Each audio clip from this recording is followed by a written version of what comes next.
Happy Thursday, everyone. This is Strengths Champion Solutions, and we are having a LinkedIn Live. And today I'm excited about the topic of releasing the trash and renewing our minds. And I have a co-host here with me today. I'm excited to have Maggie Mailer. She's full of positivity, by the way. That's one of the reasons I wanted her as my co-host. She does work on our team at Strengths Champion Solutions, and she is a Strengths Champion certified coach as well. So she has gone through that process, and we're having some fun. So if you're an entrepreneur or any kind of business leader, owner, and you're trying to experiment with new marketing strategies or video, that's exactly what we're doing. We're having some fun with it. We're a little nervous. That's okay. But we are hoping that we can be some positive examples for you today. So if you have any friends that you know of that you could just shoot them a quick chat or email to say, hey, get onto that LinkedIn Live with Strengths Champion Solutions, we would love to invite you. And so as we get started, some of you know that I'm Brent O'Bannon, and I'm a master certified coach with the International Coaching Federation, as well as a Gallup certified strengths coach. And also, Maggie, if you would, tell a little bit also about your website and your business as well. Okay, thank you, Brent. Yes, my name is Maggie Mailer, and I am a Strengths Champion certified coach. I also have my own coaching business called True Forward Coaching. You can find me at trueforward.biz. And I come alongside people and help them develop the understanding of who they truly are and live a life based on their core values and their strengths and living truly forward. Yeah, you do that marvelously. And I'm looking forward to you being the co-host with me today. So feel free to ask me questions, and we'll dance with each other just like in a coaching session. So in this blog that we just released today, called Releasing the Trash and Renewing Our Mind, I thought one place we could start with is, first of all, what do we mean when we talk about releasing the trash? And I remember as a kid being on, a football field or even on the tennis courts as well. And there were some people who loved to trash talk, right? You're too slow, I'm stronger than you. And I personally never got into trash talking. I really didn't like it. But here's the thing. Most of us trash talk ourselves. And we, what we believe, what we think is what affects our business. It is what affects our marriage. It's what affects our relationships with clients. It's what affects every part of our life. Right. So what does trash talking mean to you, Maggie, when you think about that inside our heads as entrepreneurs, especially? Yeah, I often use the phrase, don't listen to yourself, but talk to yourself. And really what trash talking is to me is listening to all those voices that don't line up with who you really are. And so you just need to push the stop button on those and start talking truth. And self-talk is another term we use, and we all talk to ourselves. The question is, do you speak back to yourself? And of course, we all speak back to ourselves, but hopefully not out loud in front of other people. Right. And Zig Ziglar used to talk about that.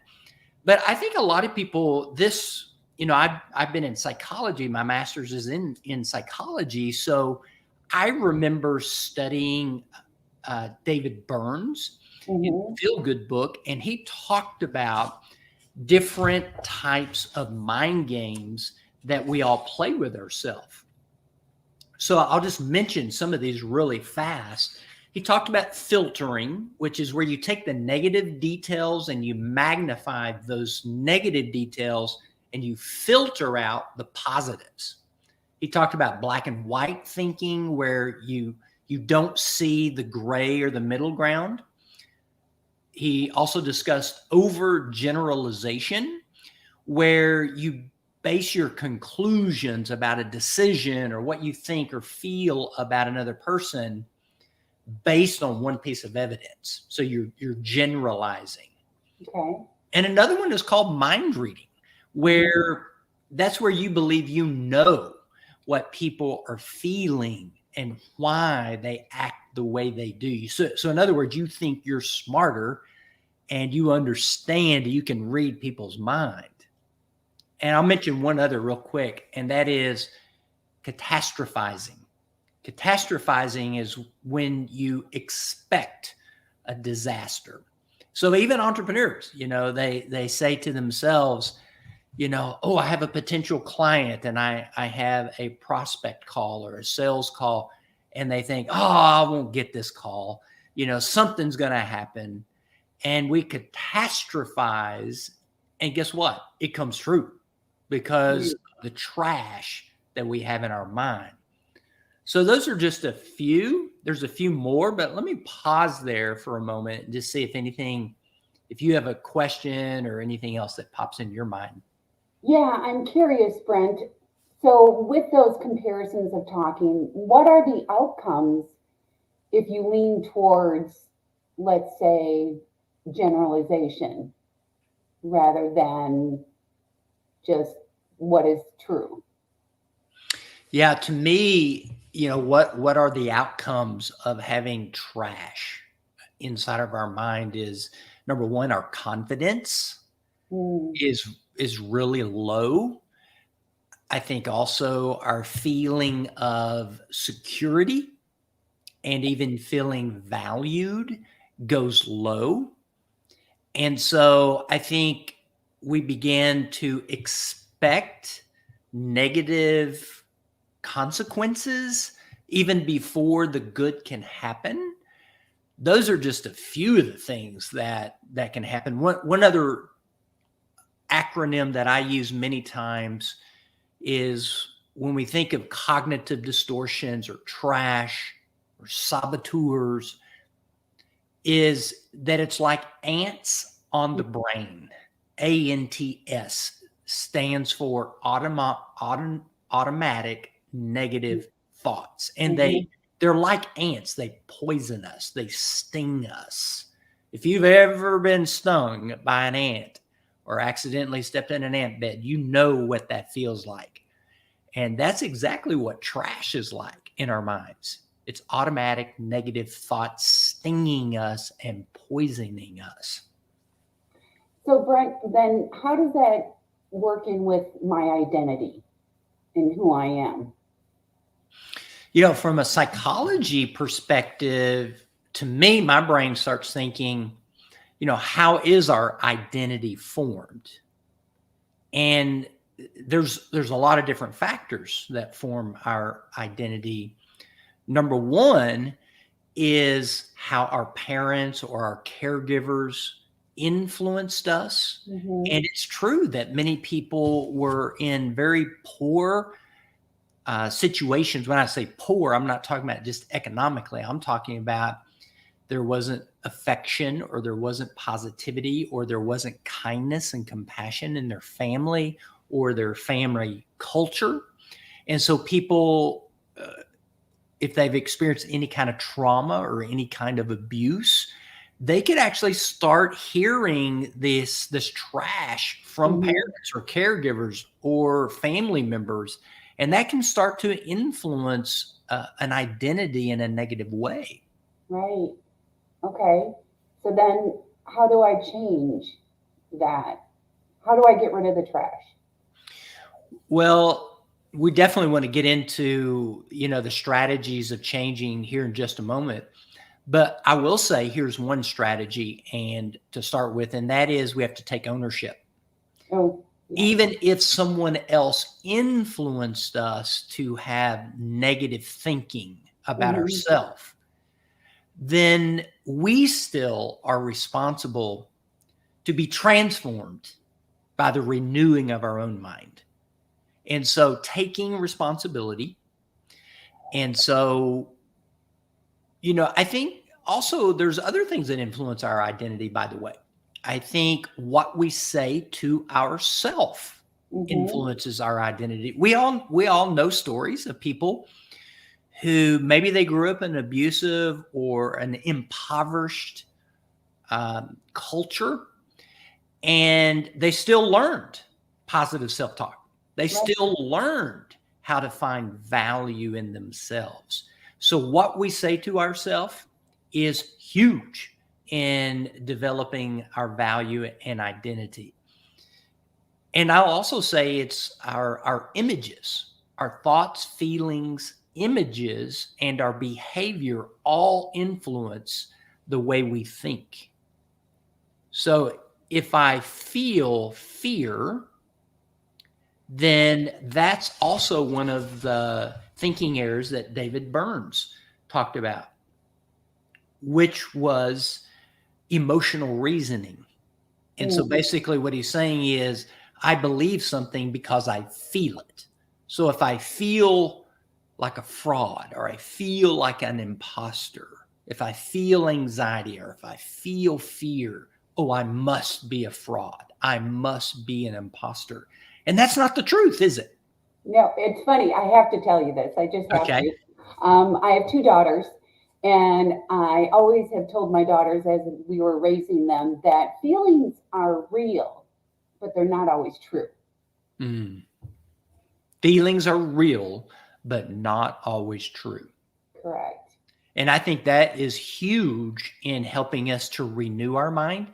Feelings, I like to say that feelings are neither negative or positive. I like to actually say that feelings are pleasant and unpleasant. So we have pleasant feelings like peace or joy or comfort or positivity, and they feel good, don't they? But then we have unpleasant feelings like anger or sadness or frustration or anxiety. But does that mean they're negative? I don't believe so, because I think unpleasant feelings can also communicate to us and warn us that there's a problem, either internally or externally. And so it's up to us to take responsibility to be able to handle it. Even in my quiet time reading this week, I was reading about Jesus in the Garden of Gethsemane. And he was praying, and he was alone because the disciples couldn't even stay awake with him to pray. And it used a couple of words that Jesus was in anguish in his soul. So even if Jesus could feel anguish, that's not negative. It's unpleasant. But that anguish is a part of humanity. It's a part of our real life experience. So I think as entrepreneurs, or even if you're not an entrepreneur and you're listening to this LinkedIn Live, is learning how to listen and learn from your feelings, but it doesn't have to be truth about who you really are. That's powerful. So let's go just a little bit deeper, and then we'll start getting into some positive strategies here. What do you think are some common negative beliefs or saboteur beliefs that you hear when you're coaching others or you're helping other people? Oh, I'm not good enough. I don't have the capabilities. Shame. I hear a lot of it surrounded around shame. Those are the top.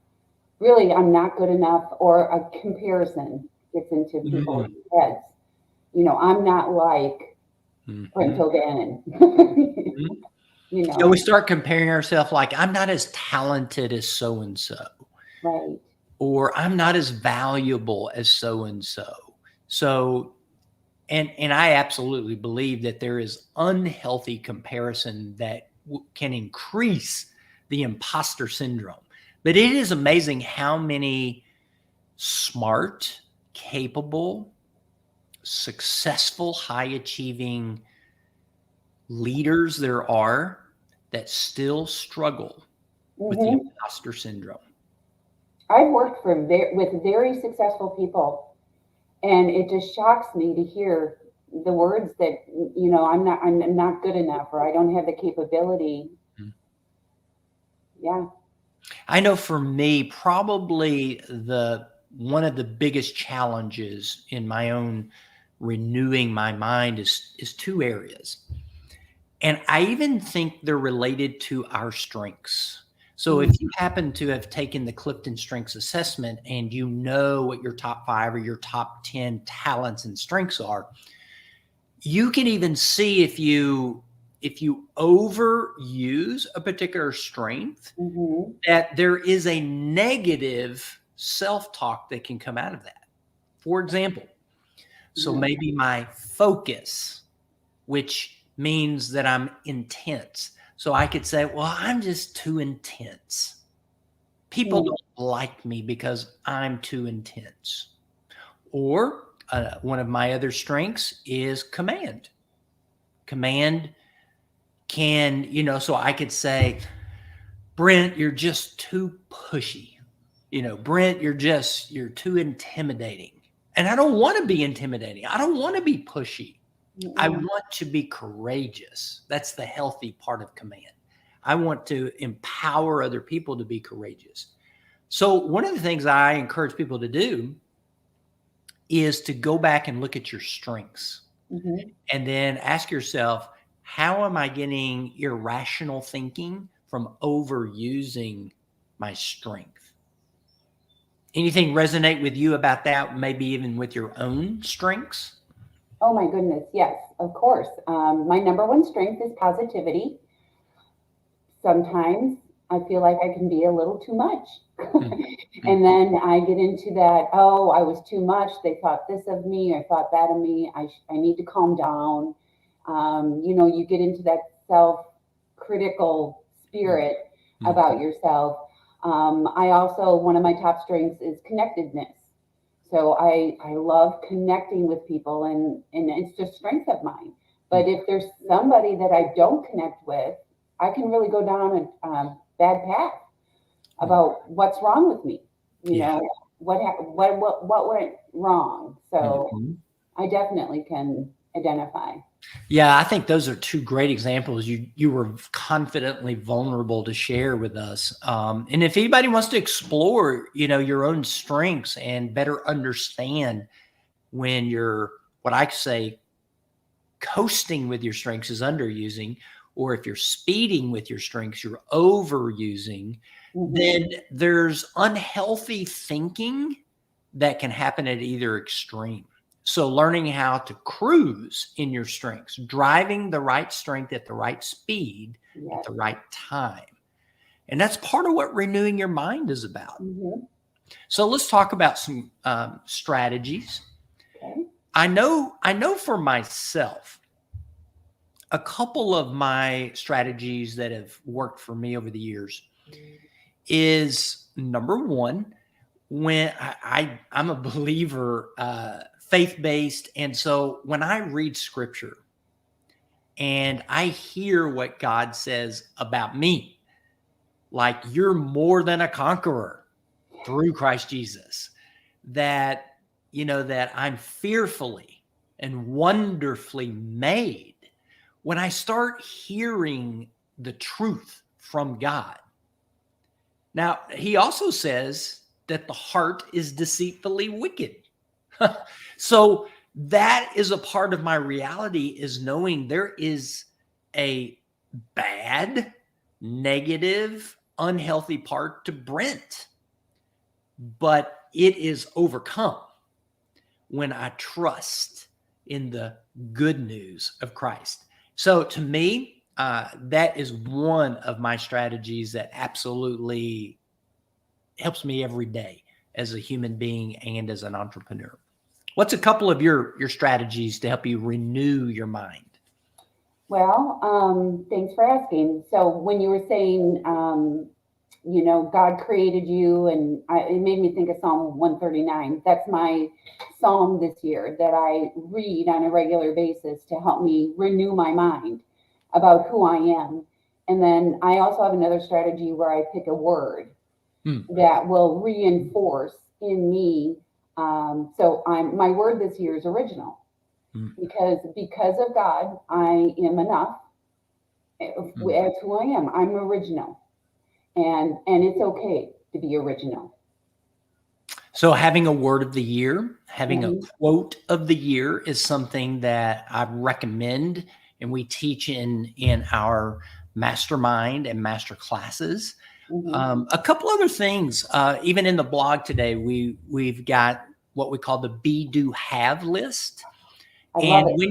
when you write it, which I learned from Jack Canfield, by the way, in his book Success Principles, and I'll show you an example. This is my uh, 3-year be do have list right here. Okay. Wow. So there are 10 things I want to be, 10 things I want to do, 10 things I want to have. And when you start focusing on what you want versus what I don't want, Mm, there is a real transformation that happens in your thinking. Most of us, when we get trash, we're going, I can't do that. I won't do that. And so we focus on what's wrong versus I'm a golfer. So I use the analogy, sometimes I'm playing golf with my buddies and I'm on the tee box, right? And I'm getting mhm. ready, to hit the drive and we're in front of a lake. So we have to hit it over the water, right? Oh, I hate that. So so my buddies, they want to be funny and they're like, Brent, you're about to hit the drive in the water, don't you?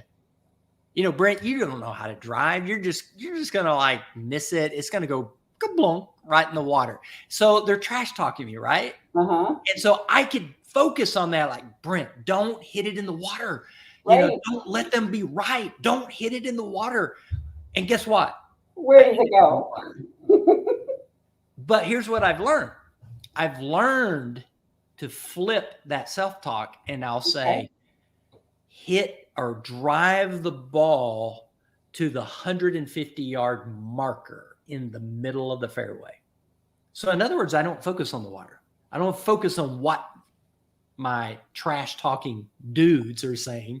I'm focusing on what I want. I Yeah. want a 250-yard drive. I want it right down the middle, right by that marker. And I'm giving my mind that target and that compass.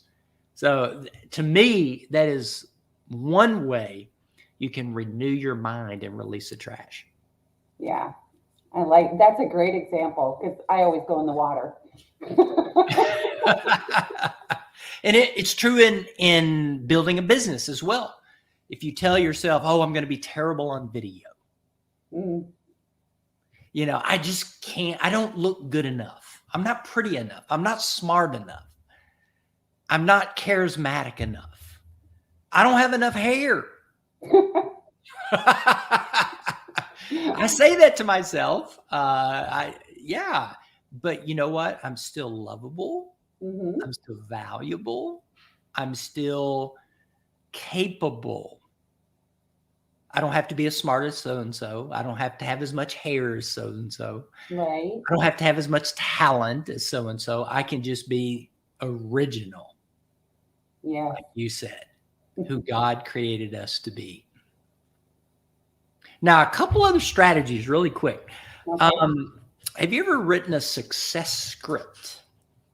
Hmm. Well, is that like the word that comes to mind is affirmation? It's similar. Affirmation, writing your own affirmations is definitely one way. A script is a little more involved. Okay. This is where you write out your success script, and the way I do it is I take my top strengths and Okay. I write out and apply how I'm going to use that strength in different parts of my life and Yeah. business. Mm-hmm. So I'll give you just a quick part of it. So Brent is easily engaging, empathizing, connecting, and relating to people with my individualization strength. Okay. Yeah. Okay. I have done that with my strengths. Okay. Uh-huh. But I go into detail. So, for example, here's one under achieving. Brent is achieving. That's my number 3 strength. Big dreams with outrageous success. I am wisely delegating to my dream team and effortlessly landing high-paying clients daily. So I go into detail. So this is like a 3-page document. And I've even read it in my own voice, recorded on my iPhone, Okay. and I'll listen to it daily. Now, I don't listen to it daily now, but when I first did this many years ago, I would listen to it right before I went to bed and right when I got up. And anytime I get discouraged, I would go back and read or listen to this success script. And I would update it because certain things would come true, right?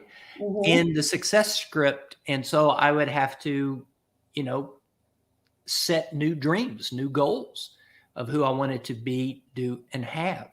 So you can integrate your be, do, have into your success script, which is written in present tense and with what we call hypnotic words, hypnotic language.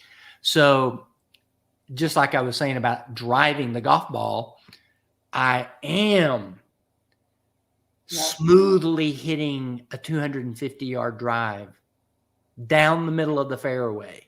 So I haven't actually done it yet, right? But I am talking to my brain as if it has already happened.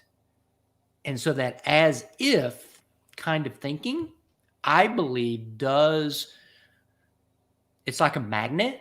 It draws us towards the outcomes we want with that new thinking. But it is a part of habits. We have to create these new habits in the way we think, feel, and behave. So I know we're coming to the end of our time here. So let me just throw it back to you. Any other questions or highlights that might be important to you around releasing the trash and renewing our mind? Well, as you were talking about your, what was it you did, the success script. Success script. Mm-hmm. The success script, I was thinking, what you're really doing is you're pushing out the trash. Mm-hmm. And you are renewing your mind with truth. And it was interesting because my old nature would be against saying all these positive things about myself. But that's not what we should do. We don't listen to that voice because you need to reaffirm within you who you want to be. Yes. Again, what is my identity? Who am I and who do I want to be? Kind of like who do I want to have? Mm-hmm. And it's reaffirming that. I love the word reaffirm, which kind of goes back to that affirmation, right?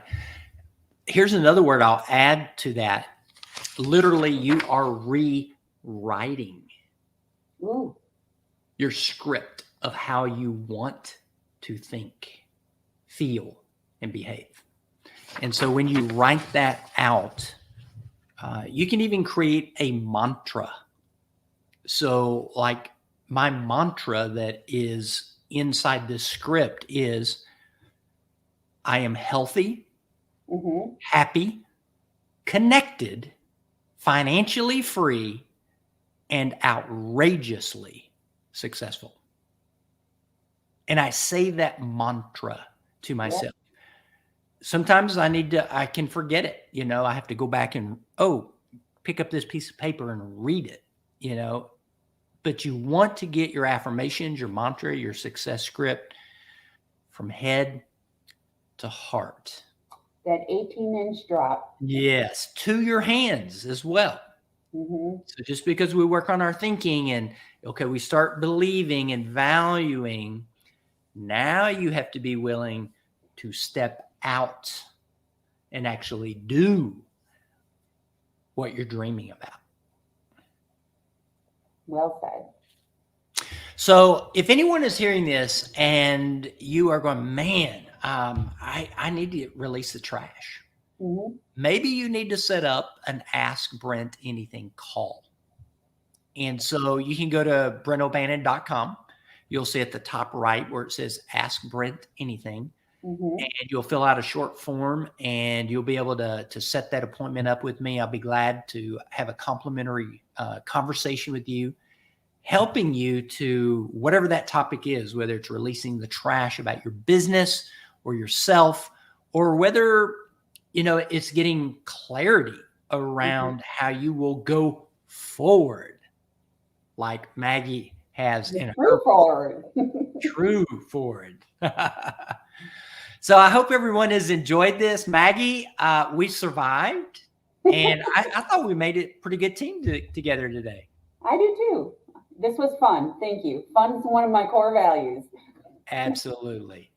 Well, everyone, stay tuned for next week's LinkedIn Live, and be strong. In fact, my tagline that I like to remind people of is continue to grow stronger, work smarter, and live richer. Blessings, everyone.